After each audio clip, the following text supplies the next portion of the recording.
This footballer's fame knows no boundaries. Mention his name almost anywhere in the world and you've got a conversation on your hands, provided of course that you can speak the language. Flash his photograph and a huge proportion of the planet's population will be able to tell you who he plays for, who he's married to, and the names of his children. David Beckham's phenomenal cross-cultural resonance has made him a superstar in corners of the globe he's never even heard of, and where no one knows how to play football. Miraculously, however, he hasn't let all the hero worship go to his head. More than a decade after becoming a globally recognised household name, Becks is well in touch with his responsibility as a role model to his young fans. I think the whole experience of wanting someone's autograph is special, especially when you're a little kid and you have heroes that you look up to and people that you want to be and want to do everything that they do. Seeing that famous person and wanting their autograph, it's quite nerve-wracking, but something that, stays with you forever. Unlike so many of his peers, he hasn't forgotten what it's like to look up to someone. Even now that he's a superstar himself, he's still in awe of the sporting heroes that influenced him. Just like everyone else, he knows what it means to be a fan. I've been lucky in my life and in my career. I've met so many great people, and Muhammad Ali, people like that, Michael Jordan. So there's quite a few that I've got that I'm proud of. Also, when I was young, and my heroes myself that I got Brian Robson. So I was lucky. It's this humility, along with his generosity, poster boy looks and sensitive smile, that makes Beck so universally appealing. The son of a kitchen fitter and hairdresser, his refusal to get swept away by his ever-increasing fame may go a long way towards explaining not only how he worked his way to the top, but also how he's managed to stay there.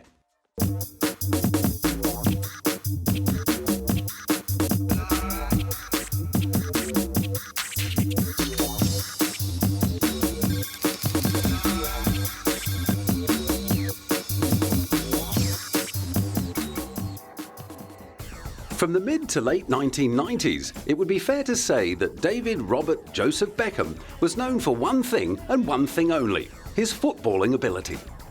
Playing for re-emerging powerhouse Manchester United, Becks and his famous right foot earned superstar status by consistently piercing the opposing defence, either to set up goals for others or to score himself. Now approaching the end of his footballing career, after playing for numerous A-list clubs and captaining his country through 2 World Cup campaigns, the 6-foot midfielder from Leytonstone is more popular than ever.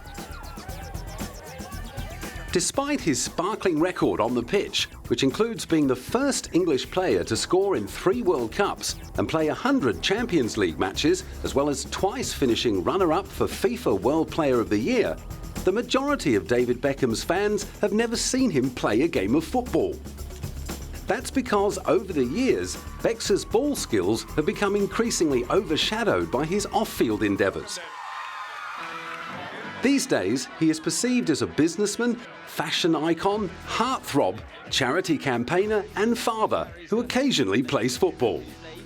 No matter where Beckham touches down, an ever-swelling media circus and swarm of fans will be there to meet him. Europe, America, Asia or Australia, wherever David Beckham roams, Beckham mania is sure to follow. His marriage to Posh Spice, aka Victoria Adams, on July 4th, 1999, marked the beginning of the world's fascination with everything Beckham. And since then, he seems to have become public property. Whether the topic revolves around his game or his private life, everyone has an opinion about Becks. During January 2008, Italian design house Giorgio Armani showed the whole world why Becks was known as Golden Balls, as they shamelessly unveiled their new underwear collection on the streets of Milan. The ads, which feature a nonchalant Becks sporting nothing but the new designer undies, warmed up a few passers-by on a chilly winter afternoon, some of whom were made to feel a little inadequate. However, Italian men aren't the first to feel intimidated by David Beckham's ability to impress the opposite sex. Back in 2003, when the Beckham entourage hit Japan, legions of local men concluded that it was useless trying to compete with Becks and began mimicking his metrosexual style in an attempt to enhance their chances with women.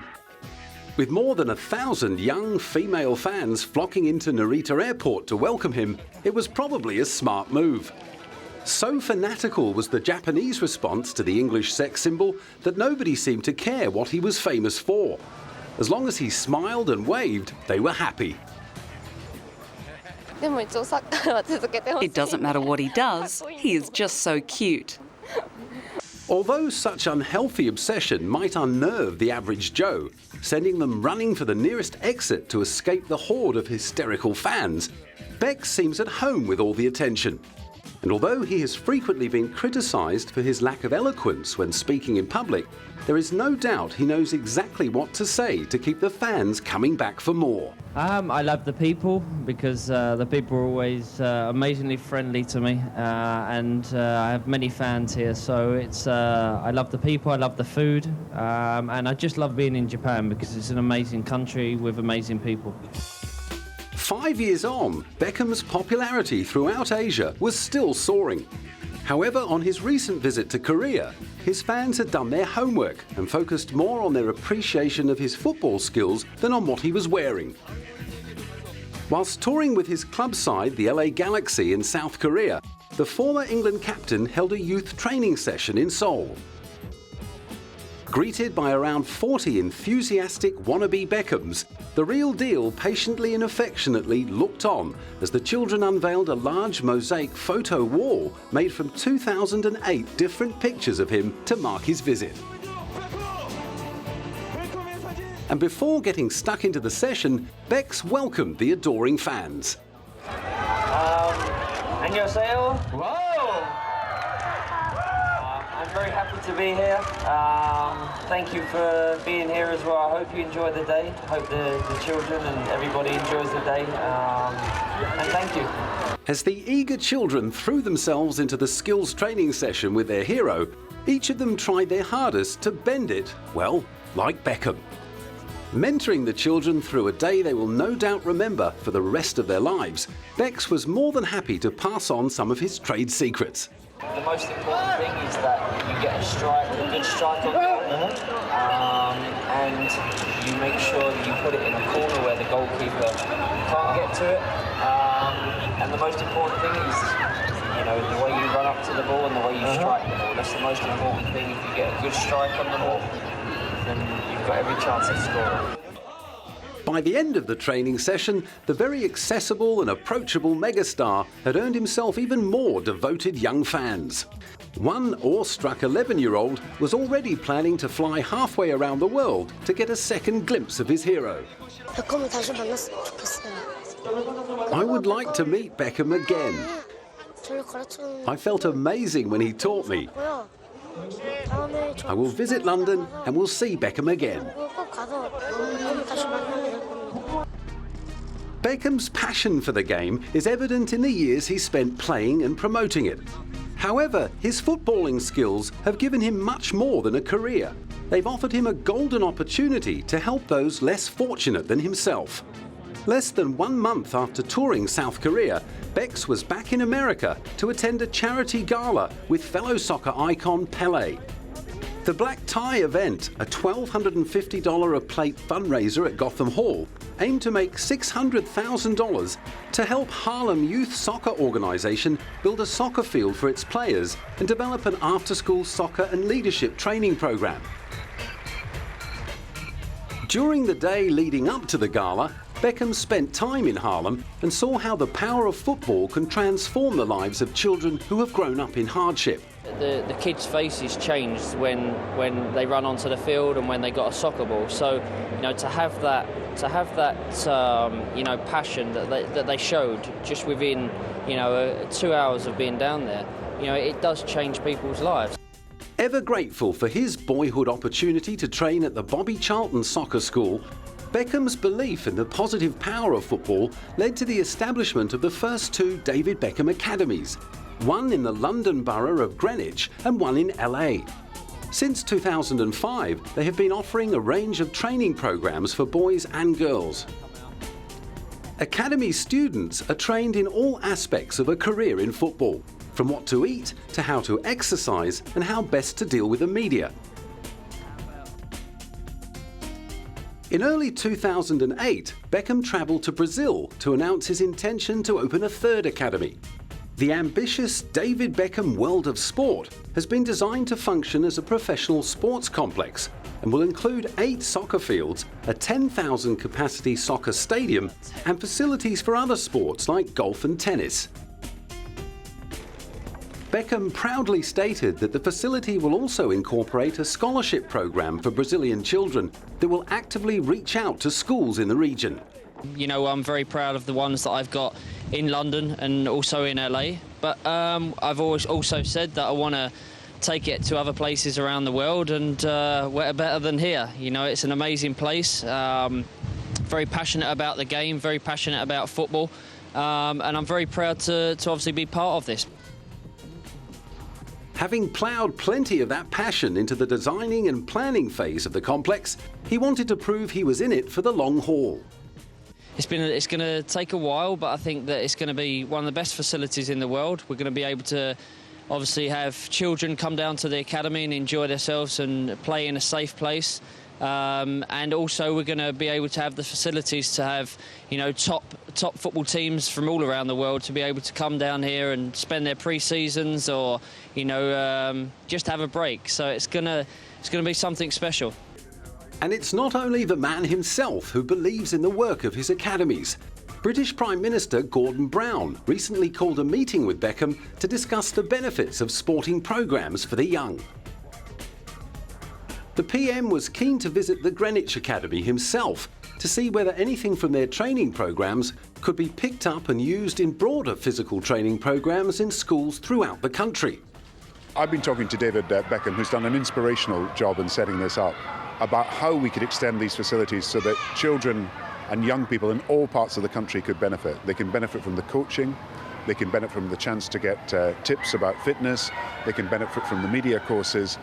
And we want every child in every school in the country to get the benefit of new sports facilities and to get the benefit of the chance of doing sport. And I think David Beckham can make a huge difference in making that possible. With obesity and other health concerns increasing across the globe, the physical activity, healthy eating and social interactions touted by the David Beckham Academy could go a long way towards solving some of these issues. A keen football fan, Mr. Brown didn't waste his opportunity to catch up on all the thrills and spills of the former England captain's international playing career. But while Becks was honoured to be invited into the Prime Minister's official residence, the thing that excited him most was the boost the PM's visit had given his beloved academy.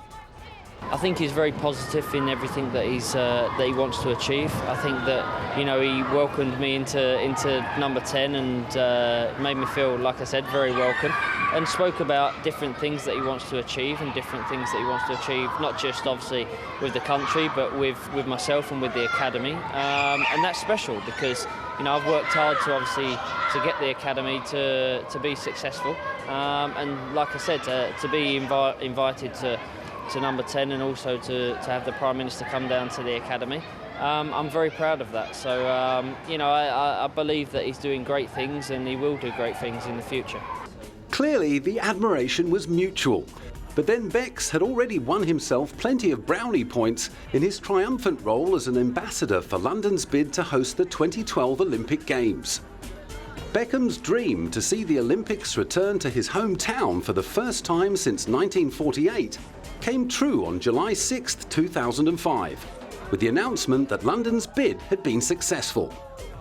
As a reward for all his hard work, Becks was awarded the honour of representing England at the closing ceremony of the 2008 Beijing Olympic Games. Incredibly proud, to be British, of course, to be part of such a historic night for our country. It's incredible, I've been honoured to be part of the Olympic bid and now honoured to be part of the closing ceremony and the handover. So now on to 2012, but tonight's about the people that have worked hard to get it to this point, so they'll have a great night, but there's still a lot of hard work to be done, but we're looking forward to that. Although the 2012 Olympic Games will make a wonderful showcase for London and Britain on the world stage, Becks believes there's far more to it than that.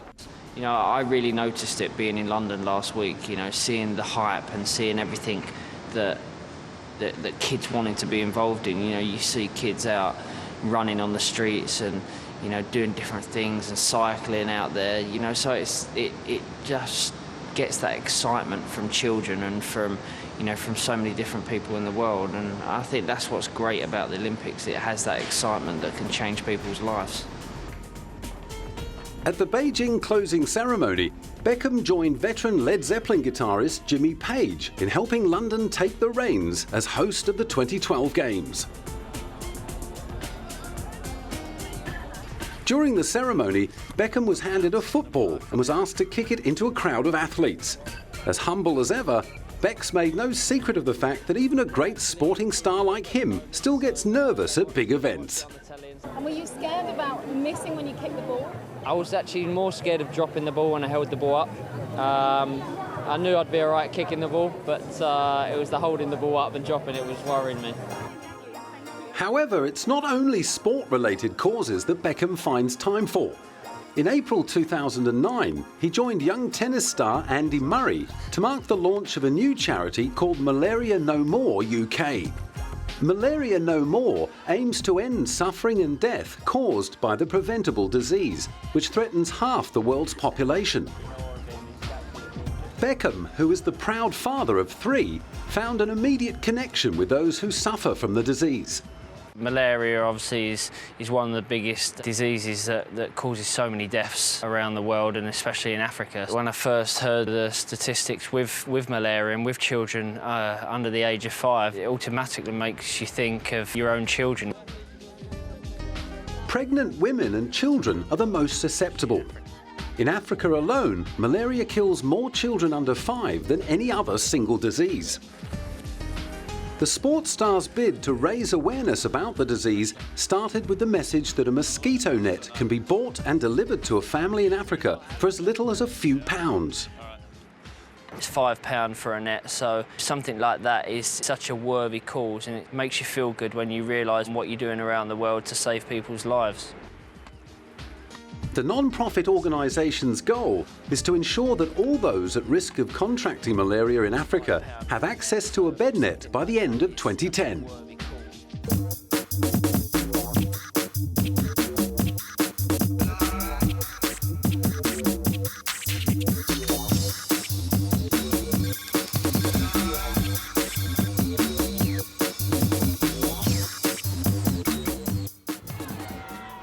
With all the hype, marketing and entrepreneurial activity that engulfs David Beckham off the pitch, it would be easy to forget that his real job is playing football and that he's actually very good at it.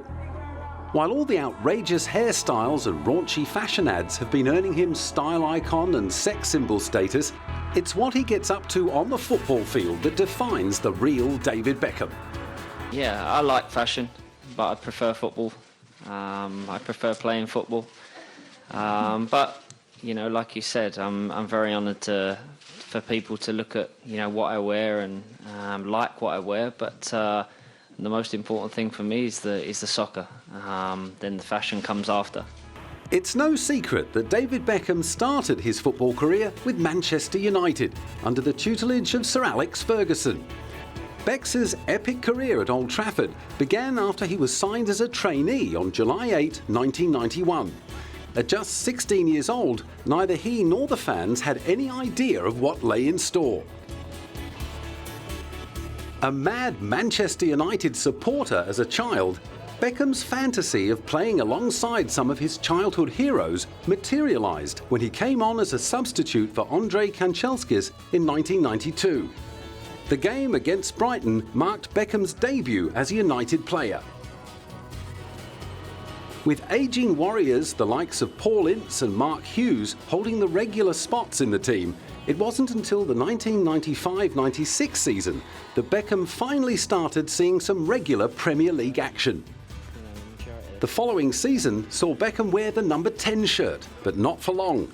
When the king of Old Trafford, Eric Cantona, retired from football in May 1997, he was handed the coveted number 7.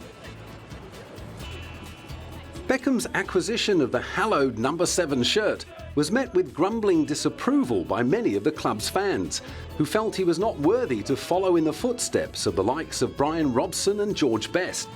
Despite the rumblings, Beckham's football skills and profile continued to improve at a lightning pace. In no time at all, Becks was playing for his country, but it wasn't all chocolates and roses for the future England captain.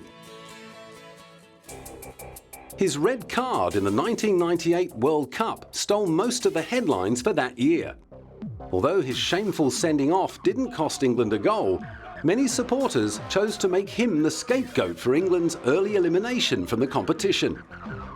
And England's former golden boy had suddenly become the black sheep. His fall from grace made him the target of hysterical criticism and abuse. An effigy of Beckham was hung outside a London pub, and the Daily Mirror printed a picture of a dartboard with his face in the bullseye. To make matters worse, Beckham also received death threats after the World Cup, and rumours started doing the rounds that he would have to move overseas to continue his football career. To his credit, Beck stayed strong and loyal to his much-loved Manchester United for the best part of the next 5 years.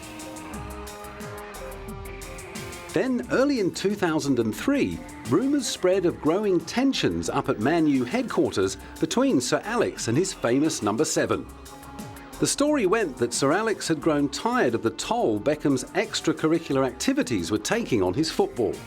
He was said to be frustrated with the midfielder's inability to commit 100% to the game.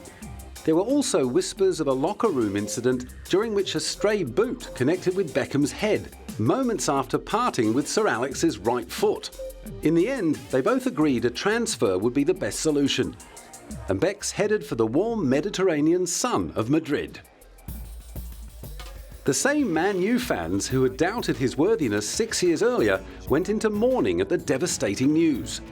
As the most marketable sportsperson on the planet, Beckham had done a lot more for the Red Devils than play cracking football. There was his global profile and the sheer revenue that the Beckham brand brought to the club. With him on the team, United could count on crowd numbers, merchandise sales, and even television ratings to skyrocket. And that kind of value was worth paying the big bucks for, whether or not he could kick a ball. And he could. Although it can be argued that there were better goal scorers at the time, and possibly even better midfielders, there was never any doubting Beckham's supremacy when it came to taking free kicks and corners. Although his trophy haul may not compare to the likes of Ronaldinho, Kaká and other modern greats of the game, his bank balance undoubtedly offers plenty of consolation. While playing for Spanish club Real Madrid, Beckham was on a weekly income of $240,000, or around $12.5 million per year. Some football followers viewed this huge sum as something of a slap in the face for the more talented players who were taking home considerably less. Despite the criticism, Beckham remained as courteous as ever.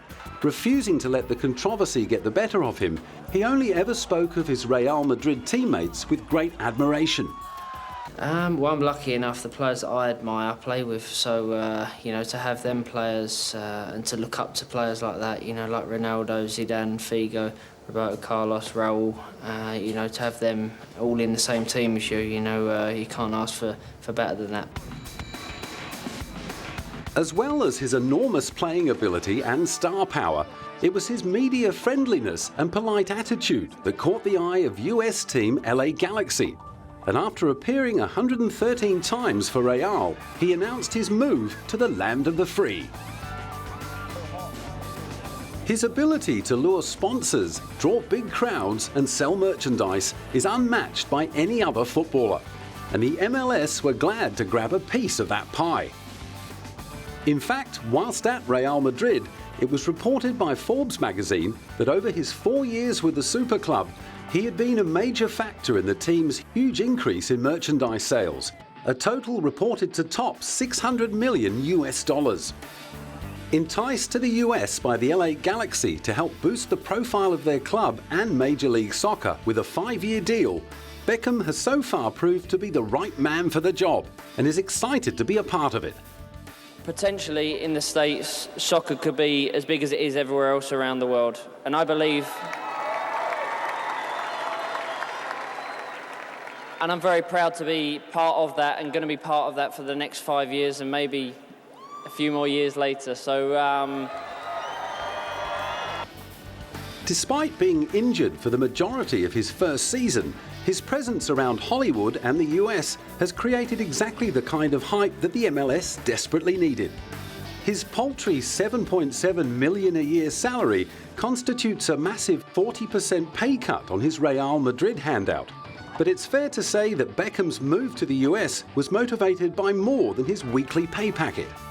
The opportunity to escape the relentless media would not only give himself and Posh a break, but also give his 3 children a chance at some sort of normal childhood. Aside from a few injury concerns, Beck's on-field performances have been solid, and he's enjoyed playing with his new teammates. I'm aching a little bit, but I'm ready for the game tomorrow. Hopefully my ankle will hold up like it did like in the game the other night. It felt good, it felt strong. And I was happy to be back playing. You know, it's been a frustrating time. The frustration continued for Becks, his teammates and the LA Galaxy supporters when in the final MLS game for the season, they were knocked out of playoff contention with a 1-0 loss against the Chicago Fire. After a mediocre first season, Becks was given a chance to redeem himself with a tour down under. After first playing in front of a capacity crowd in Sydney, Beckham and his new teammates travelled to New Zealand to play the Wellington Phoenix in yet another sold-out stadium. On arrival in New Zealand, the entire Galaxy team was given a traditional Maori welcome known as the Pauhiri by the indigenous people of New Zealand. Beckham was delighted. It's amazing, it's very honouring for us as people and as a team to have that welcome. So, you know, we all enjoyed it, and all the players have been talking about it since we arrived, so it's made a huge impression on us. In early 2008, with the former captain now approaching his mid-30s and playing amongst a lower standard of players in the US, England's new manager, Fabio Capello, decided to omit him from the national team, leaving Beck stuck on 99 caps for his country. To nobody's surprise, Beckham's former boss, Alex Ferguson, stepped up to applaud Capello's decision, reigniting the rumours of a Ferguson versus Beckham feud. I'm not surprised. I mean, I think that what Fabio was correct was said, that he says he's not match fit, and then that is really the reason he's not picked, and there's no other reason. I think that's straightforward, and also he's way down his marker quite firmly. He wants players who are match fit, and David, of course, has not played any football, and that's the reason. Arsenal manager Arsene Wenger also backed the England manager's decision, but gave a little more insight into the reasons behind it. Capello has worked with Beckham. He knows him very well. And he is at the moment in a situation where he thinks, I need to know, really have a good view on players who I found interesting in my championship and want as quickly as possible to have a look at these players. And after, I can come back to Beckham when it is needed to go into competitive games. But before that, I want really to have a good view of some players. Beckham had been hoping to play his 100th game for his country in a friendly against Switzerland. My career's sort of been ups and downs, and when I've had highs, they've been extreme highs, and when I've had lows, they've been extreme lows. So, you know, that's part of part of my career and part of my life, and it's part of many players' lives these days. But I'll be very proud to hopefully reach that 100 cap and also get it out of the way, because everybody's been talking about it for so long. It'd be good to get it and then move on, hopefully. While the doomsayers were all predicting that Beckham's international career was over, his former teammates were confident he would return and reach the big 100. David's had a lot of adverse situation in the past, ups and downs throughout his career for whatever reasons, and he's always come back fighting and kind of stepped over them challenges, and I'm sure he'll be doing his utmost to do that again. He's a very talented footballer. As realistic as ever, Becks knew what had to be done to make it back into the squad. I would love to reach the 100 caps, but I have to be physically ready to be part of the team. Beckham's first priority had to be to get back on form. His absence from the game due to injury had given him an early taste of retirement, and he didn't like it. He still had a passion for the game and was keen to continue playing, no matter at what level. Like I said, it's more important that I carry on playing, let alone reaching the 100. I'm passionate and I'm ready to carry on playing, so we'll just have to wait and see. Once again, Beckham went on to prove many of his doubters wrong. And after playing solid football with the LA Galaxy, he was finally recalled to the England squad by Capello for a friendly against France on March 26, 2008.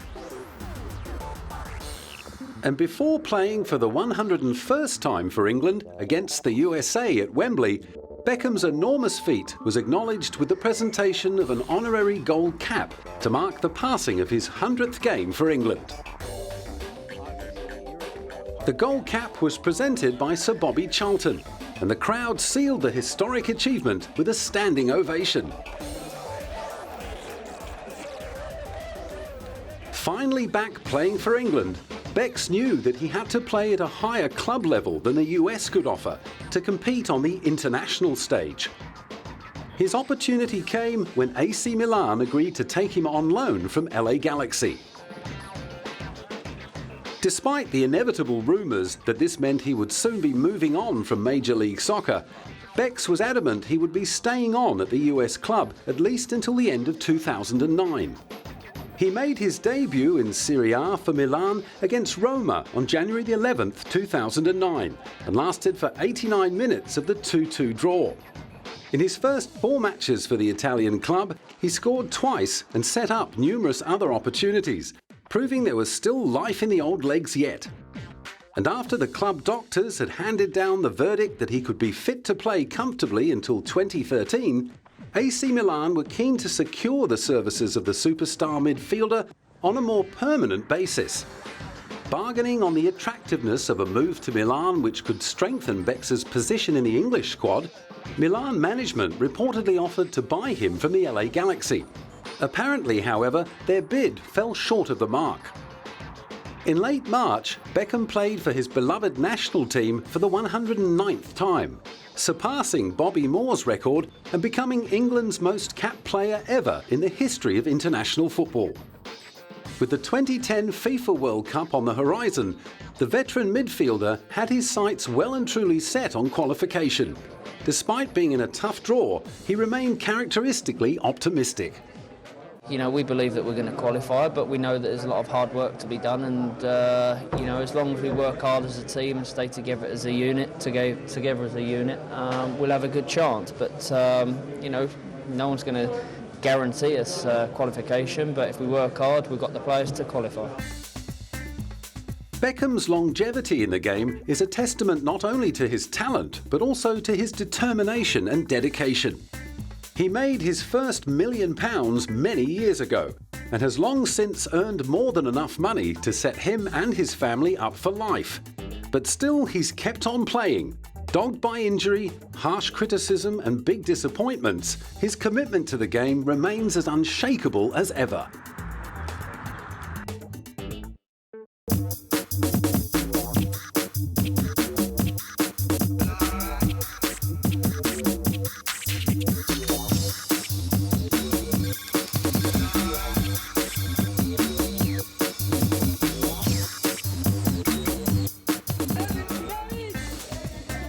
While very few footballers have ever drawn praise for their sartorial style, one player consistently finds himself near the top of the world's best-dressed list. With a lot of help from his Spice Girl wife and avowed fashionista, Victoria, David Beckham has undoubtedly become the most sought-after celebrity clothes horse in the world of male fashion. All stubble and ruffled sensitivity, his impossibly photogenic looks and buff body, combined with his killer smile and smouldering charisma, make him a marketer's dream. No matter what the product is, if Beckham's face or name is on it, it will sell like hotcakes. At least that was the theory behind a Chinese manufacturer's 2008 decision to produce a range of condoms named after the football superstar. Clearly, the brand's marketing objective was to cash in on Beck's currency as a sex symbol, as well as his prowess as a goal scorer on the football field. Even without securing David Beckham's permission to use his name, the condom became the market bestseller in China.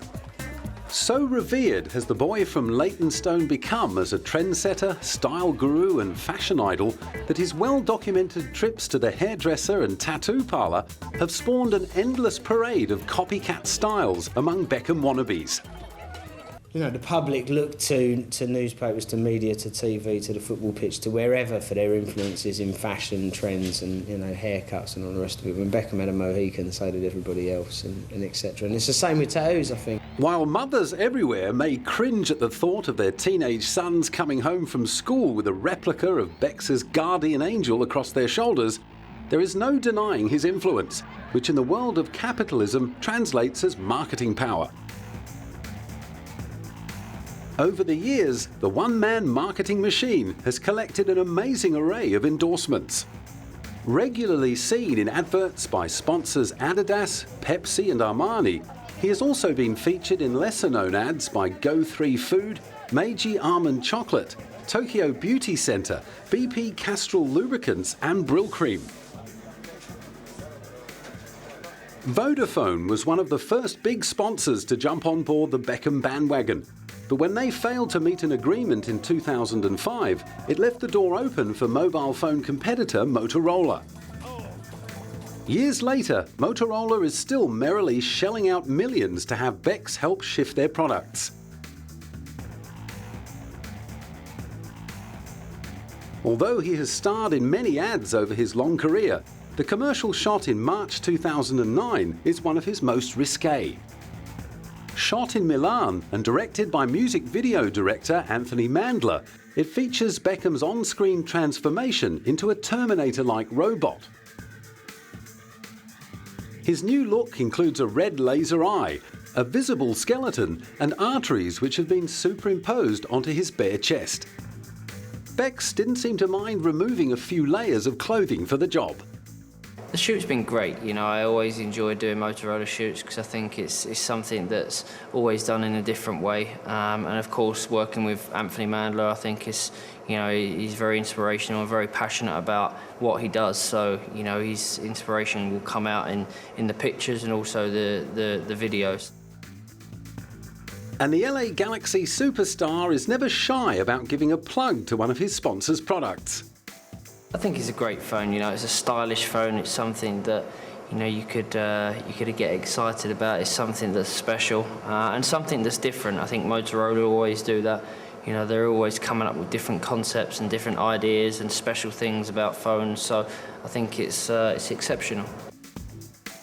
While the Motorola ad may be a little futuristically outlandish, Beckham is no stranger to dressing up or down for advertising campaigns. He has previously dressed as a Roman gladiator and a prince, and of course, more recently he stripped down to his underwear in a high-profile ad for Armani. Surprisingly, Beck's admitted to being a little bashful before the shoot. I've done quite a few photo shoots before, but I've never done any in my underwear.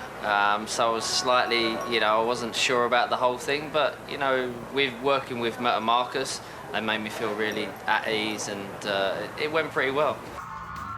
And after that, there was no stopping him. He and Armani took their steamy show on the road, and in June they hit Oxford Street in London to unveil the enormous poster of Beck's and his jocks to his country folk. Thousands of fans turned out to catch a glimpse of their hero in the flesh, who, as always, was more than happy to sign a few autographs. This time, Beck seemed a bit more comfortable with the photos. It was important that we had the best and created the best pictures, and we've done that every time. And the most important thing is that, you know, every shot and every campaign has been different. There's always been a theme involved, and you know, they've made amazing pictures. One lucky fan got more than just an autograph. A kiss on the cheek was definitely worth a long wait in line. I've just seen David Beckham, and because it's the love of my life, I'm like a bit shaky, as you can probably sort of tell, but amazing, unbelievable. And no doubt she hasn't washed that spot since. While it may have been the first time he'd ever officially modelled underwear, it certainly wasn't the first time Becks had posed semi-naked for the cameras. In July of 2007, he and Victoria gladly peeled off their clothes to take part in a steamy photo shoot for W magazine. The snaps by Stephen Klein show the pair in various states of undress, kissing passionately, sunning themselves atop a car, and enjoying an intimate moment in the bedroom. It offered the public a rare opportunity to assess the sexual chemistry of one of the most powerful couples in celebrity history.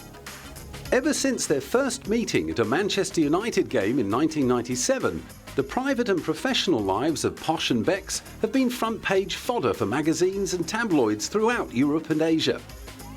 Since making the move stateside in 2007, their notoriety has spread like wildfire through the US, aided and abetted by Posh's much-hyped friendship with Katie Holmes. By August 2008, Beckham was topping magazine polls for having the best abs in Hollywood.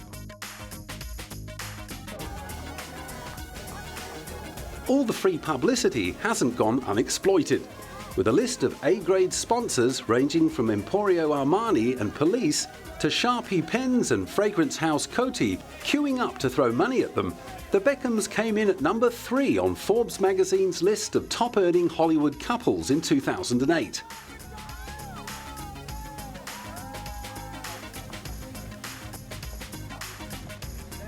But not only have David and Victoria carefully nurtured his portfolio of sponsorships and endorsements, they've also started creating their own labels.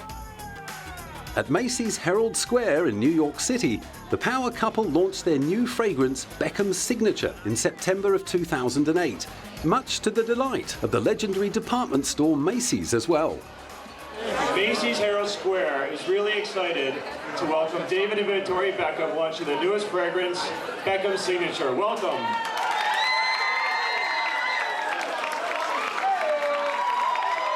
Excitement from the fans turned into hysteria as Posh and Becks took to the stage to launch their range of his and hers fragrances. We just want to say thank you so much. The turnout has been absolutely phenomenal, so thank you so much for queuing up for so long in the rain. It's great for us to be here. We're very, very excited and looking forward to meeting you all. So thank you. And there's plenty more where that came from. In April 2009, Adidas announced a deal with Beckham to launch his own line of menswear. At last count, the David Beckham empire was estimated to be worth around $225 million.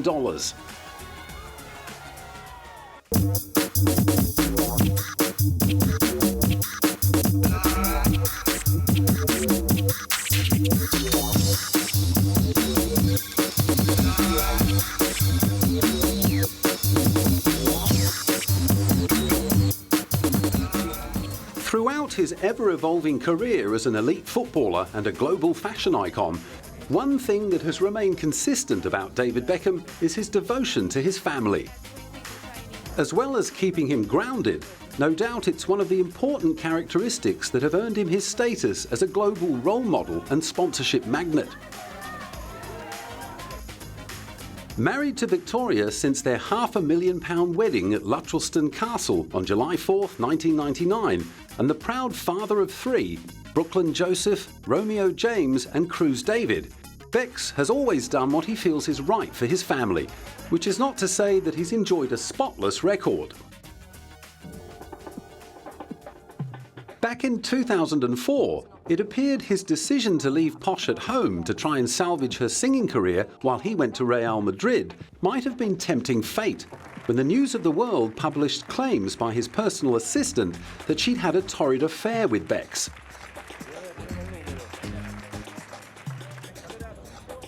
Having already employed the services of master media manipulator Max Clifford, Rebecca Luce stood to make £1 million from spilling the beans on Britain's most adored public figure since Princess Diana.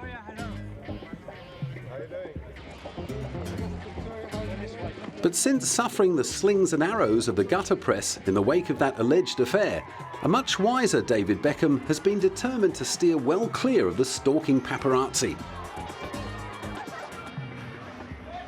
Many commentators suggest that his hostility towards the intrusive and relentless British press played a large role in the Beckham family's decision to move to LA.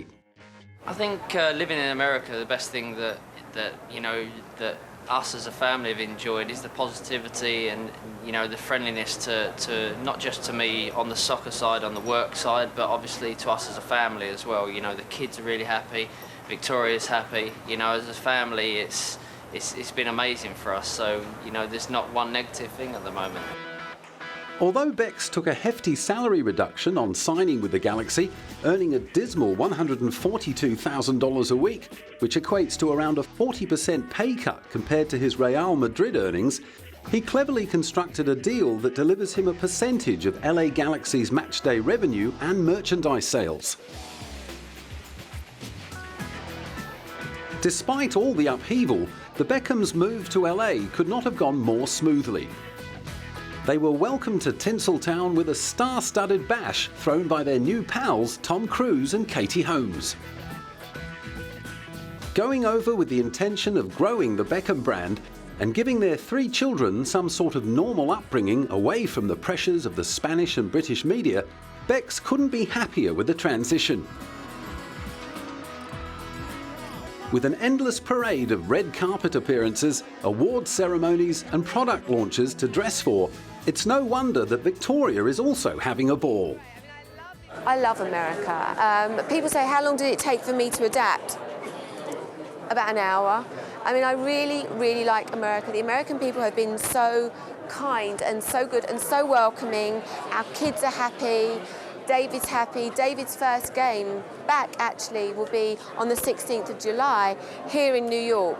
So he's very excited to be coming back, and we're just really, really happy as a family here. Very excited to have him back. It's great.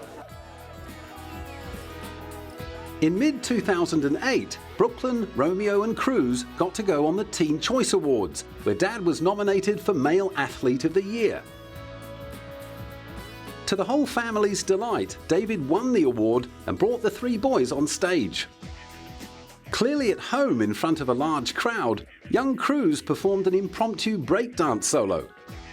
Backstage afterwards, Becks was asked who taught Cruz the moves. Not me. No, he went on tour with the Spice Girls for 6 months, so he learned from them. He was also asked whether he and Victoria might be thinking about expanding the Beckham brood. Of course, we're always, we love kids. I've always, and Victoria's always wanted a big family, so why not? But we're enjoying our 3 boys at the moment, and who knows? Clearly enjoying life, Becks looks quite at home in LA, although he claims to miss English food. Even a few poor seasons with the LA Galaxy haven't seemed to worry him. It's been a great move for us as a family. We're very happy. I was asked the question, someone said to me the other day, I heard you're going back to England because you're not happy. It couldn't be further from the truth. As a family, we're very happy. My wife's happy. Children are happy living here in the school. Who couldn't be? Hopefully this year it'll be more successful on the field.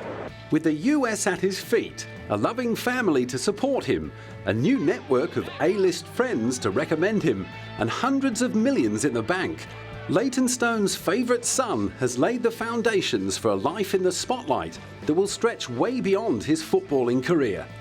Whether he branches out into acting, commentating, fashion design or diplomacy, he can be sure that cameras will always be there to document the highs and lows of a global superstar who knows what it takes to get to the top and how to stay there.